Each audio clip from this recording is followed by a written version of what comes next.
여러분 평안하십니까? 오늘도 말씀과 함께 주님의 은혜 가운데 거하시기 바랍니다. 오늘 말씀은 말라기 2장 10절부터 16절입니다. 제사장들의 죄를 집중적으로 비난하던 말라기 선지자는 이제 다시 백성들의 죄로 시선을 옮기는데요. 오늘 본문에서 그가 지적하는 문제는 세 가지입니다. 첫째, 이방인과의 결혼입니다. 유다는 거짓을 행하였고 이스라엘과 예루살렘 중에서는 가증한 일을 행하였으며 유다는 야훼께서 사랑하시는 그 성결을 욕되게 하여 이방신의 딸과 결혼하였으니, 이방인과의 결혼을 금하는 것은 모세의 율법에 분명하게 명시되어 있었습니다. 이것은 결코 인종차별이나 민족 차별에 근거한 것이 아니었죠. 이방인과의 결혼을 금하는 것은 종교 혼합을 초래하기 때문이었습니다. 야훼 신앙의 순수성과 선민 이스라엘의 그 순수성을 해칠 수 있기 때문에 금하신 것이죠. 다시 말해서 이스라엘 사람들이 이방인과 결혼해서 그들을 개종시키면 괜찮은데 오히려 이스라엘 사람들이 이방 종교로 끌려가는 일들이 비일비재했던 것입니다. 오늘날에도 그렇죠. 믿지 않는 사람과의 결혼에 대해서 고민하고 또 만류하는 일들이 있습니다. 왜 그렇습니까? 그들을 전도해서 믿음의 길로 인도하면 좋은데 믿지 않는 배우자로 인해서 오히려 자신의 신앙생활마저 어려움을 겪고 그 결과 자신이 가졌던 믿음마저 잃어버리는 일들이 많이 있기 때문입니다. 그래서 기왕이면 믿는 자와의 결혼을 권하는 것이죠. 그래야 믿음 안에서 영적인 대화가 가능하고 함께 하나님을 예배하고 섬기면서 살아갈 수 있기 때문입니다. 사실 이방인과의 결혼보다 더 큰 문제는 하나님의 말씀을 대하는 이스라엘 백성들의 태도였습니다. 하나님께서 분명히 다른 종교를 섬기는 이방인들과의 결혼을 금하셨음에도 그들은 그 율법을 낡은 것으로 치부하면서 자기들 멋대로 했던 것이죠. 두 번째 문제는 이방 종교를 모방한 예배였습니다. 너희가 이런 일도 행하나니 곧 눈물과 울음과 탄식으로 야훼의 제단을 가리게 하는도다. 그러므로 야훼께서 다시는 너희의 봉헌물을 돌아보지도 아니하시며 그것을 너희 손에서 기꺼이 받지도 아니하시거늘. 당시 이스라엘 사람들은 이방인들의 관습을 모방해서 하나님의 마음을 사려는 그런 예배를 드렸습니다. 여기서 눈물과 울음과 탄식은 가나안 사람들이 자신들의 신을 섬길 때 감정을 격하게 드러낼수록 신들의 마음을 움직일 수 있다고 생각하면서 행했던 종교 행위였습니다.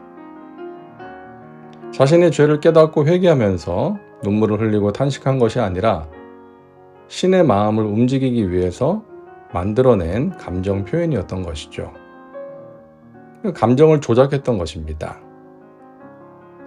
호세아는 예배 도중에 슬프게 부르짖는 이방인들의 관습을 따랐던 북이스라엘 사람들을 맹렬하게 비난했고요. 에스겔도 그런 일을 가증하다고 했고 이사야 선지자도 감정에 복받쳐서 예배하는 모압 사람들을 비난했습니다. 물론 탄식하고 애곡하는 것 자체가 잘못된 것은 아니죠.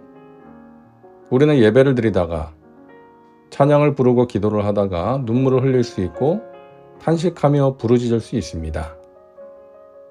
자신의 죄를 슬퍼하며 그럴 수 있고 고통의 문제로 인한 아픔 때문에 그럴 수 있고 하나님의 은혜를 간절히 구하면서 또는 그 은혜에 대한 감사함으로 그럴 수도 있습니다.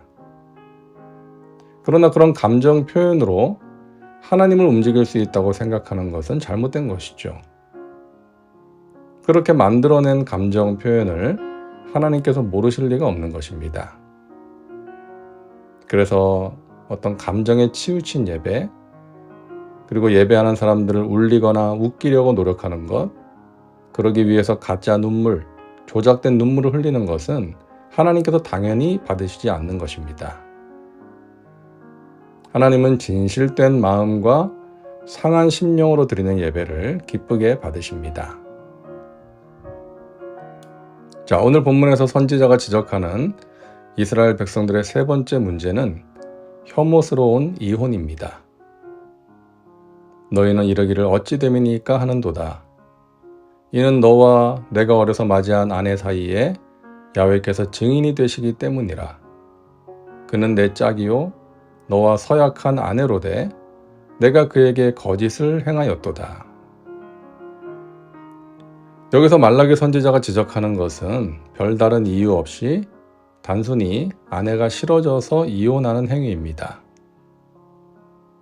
에스라와 느헤미야는 이미 이루어진 이방 종교인들과의 결혼에 대한 해결책으로 이혼을 제시했습니다. 이방인들과의 결혼이 이스라엘의 민족적인 정체성을 흔드는 심각한 문제로 대두되었기 때문이었죠. 그래서 경우에 따라서는 종교적인 갈등 때문에 이혼이 성립될 수도 있지만 당시 사람들이 이혼하는 많은 이유가 단지 아내가 싫어졌다는 것이 문제였던 것입니다. 너와 내가 어려서 맞이한 아내 사이에 야훼께서 증인이 되신다고 말씀합니다. 믿는 자의 결혼은 하나님 앞에서 하는 것입니다. 하객들만 증인이 아니라 하나님께서 증인이 되시는 것입니다.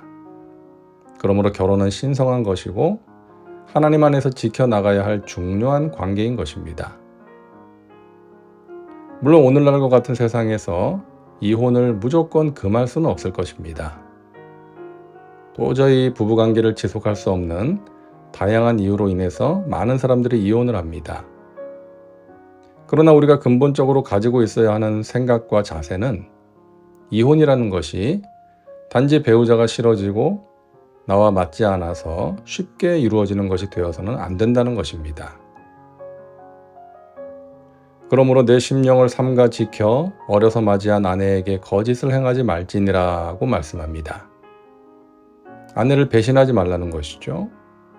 그러기 위해 심령, 마음을 삼가 지키라고 말씀합니다. 우리가 살아가는 데 있어서 가장 중요한 것이 마음을 지키는 것 아닐까요? 마음을 지키지 못해서 많은 문제가 생기기 때문입니다. 마음이 요동칠 때, 분노와 미움과 두려움과 좌절이 밀려올 때, 유혹이 찾아올 때, 하나님 앞에 나아가 하나님이 주시는 위로와 평강으로 마음을 지키며 살아가시기를 바랍니다. 우리가 잘 아는 빌립보서 4장 6절과 7절 말씀을 기억해야겠습니다. 아무것도 염려하지 말고 다만 모든 일에 기도와 간구로 너희 구할 것을 감사함으로 하나님께 아뢰라. 그리하면 모든 지각에 뛰어난 하나님의 평강이 그리스도 예수 안에서 너희 마음과 생각을 지키시리라. 기도합니다. 사랑과 은혜가 풍성하신 하나님, 오늘도 말씀과 함께 살게 하시니 감사합니다. 우리가 하나님을 향한 순수한 믿음을 끝까지 지킬 수 있도록 도와주시옵소서.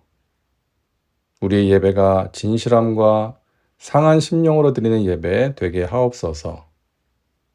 우리의 가정이 사랑으로 행복한 가정 되게 하여 주시옵소서. 예수님의 이름으로 기도하옵나이다. 아멘. 오늘도 말씀과 함께 은혜 가운데 거하시기 바랍니다. 여러분 사랑하고 축복합니다.